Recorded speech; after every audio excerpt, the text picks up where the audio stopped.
Well, I'll tell you, here's some interesting data. I just found out that if you have a smartphone, you check it an average of a very 6 seconds. Now, I don't. I promise you I don't, but a lot of people do.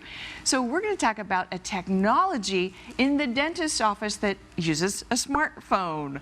Dr. Jason Campbell, great to have you back with us. Sandy, it's great to be back. It's always a pleasure to be here. Pro Solutions Dental Group, and you do implants and reconstructive, so you, no matter what's going on with the mouth, you can make it great. Yeah, you know, we do general family services as well, but we kind of specialize for those people with complex care needs in addition to that.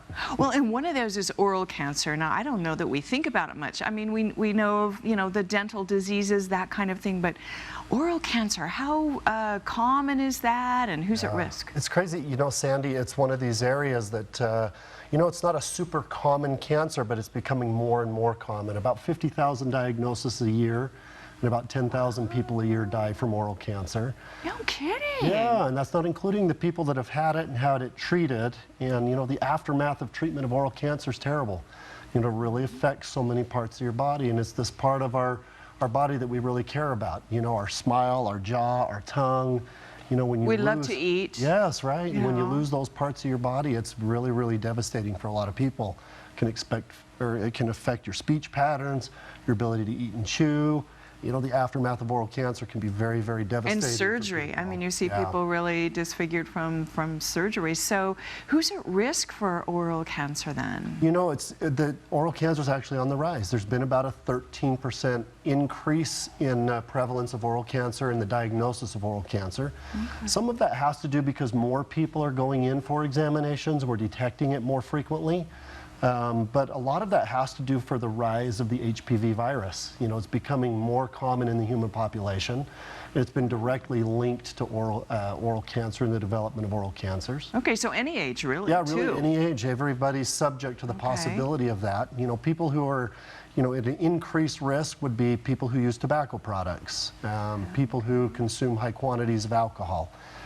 Even just routine exposure to alcohol, you know. So I really try to encourage our patients to avoid oral rinses with an alcohol base or a peroxide base. Yeah, because those are denaturants to human tissue.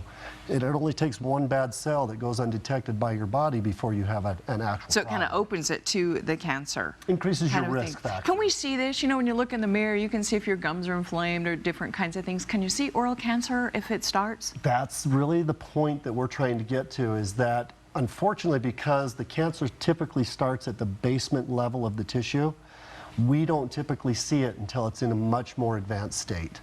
And so the goal is to try to catch it as early as possible, where it's developing down underneath the surface layer of the tissue, and try to treat it in its earliest phases. Fascinating. Well, you have a magic wand, and now, folks, I told you we were going to talk about the iPhone, so here's where the iPhone comes in. Yeah. You have what you call a Velscope, and you've brought one to show us what it is. How does the Velscope work with oral cancer? You know what? It uses a blue light technology, and basically what it does is it exposes the tissue underneath the surface that's having trouble.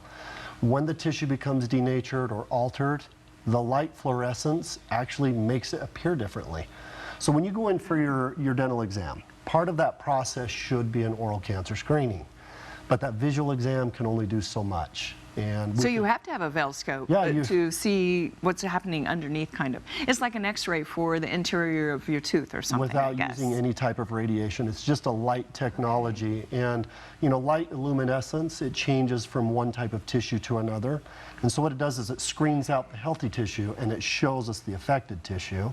And so it's not 100%, but it does increase our early detection much better than just a visual exam when the dentist is just looking in your mouth. Oh, so and this doesn't look painful? Not painful, not painful at all. Actually, you turn on the light, you pull the button, and you'd mentioned the iPhone, look at that. Yeah, actually the Apple technology, this allows us to capture the images. It looks through the lens. We can capture the image, that way we can save it to a patient's file. Fascinating. If we find, and show them what you're talking about. Plus, then you have that Plus, we have a record to check before and after, which reminds me now, is there a cure for oral cancer? And what does the Velscope do in terms of treating it and making it go away or fixing it? Yeah, you know, so it's more common now than squamous cell carcinoma or even melanoma. Right. And so, you know, the oral cancers that we're dealing with, they're different types. It depends on where it forms. But you got to think cancer is going to form wherever tissue tends to grow fast. And the mouth is one of those areas.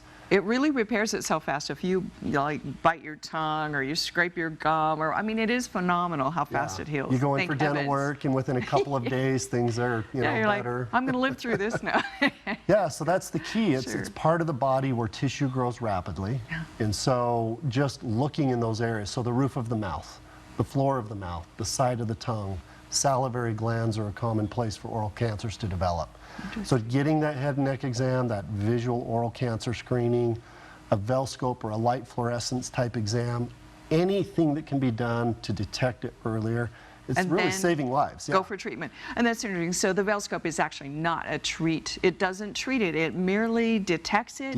And takes a picture, and then you have a record, and then you know what to do to treat it. And plus you're getting it early. Always important with cancer, no matter where it occurs in your body. So you asked me about the treatment. Yeah. The treatment is like once you've contracted oral cancer, it's like any other type of cancer. You're looking at surgeries, you're looking at radiation therapy, chemotherapy. You know, the survival rate for oral cancer is very low. Only about a 5-year, 60% survival rate. So definitely worth fighting. You know, I would gamble on 40%. But so your risks of getting it are low, but your risks of surviving it are even lower. But if we catch it, detect it, and treat it earlier, fabulous. Screenings, again, get in, get screened. No age is too early. Just get it done while you're at the dentist for checkups and stuff. So thank you, Dr. Jason Campbell, Pro Solutions Dental Group. Wow, see, a new use for the smartphone and a great help for you as well. So, okay, we've got more fun coming up here, right here on Arizona Daily Mix.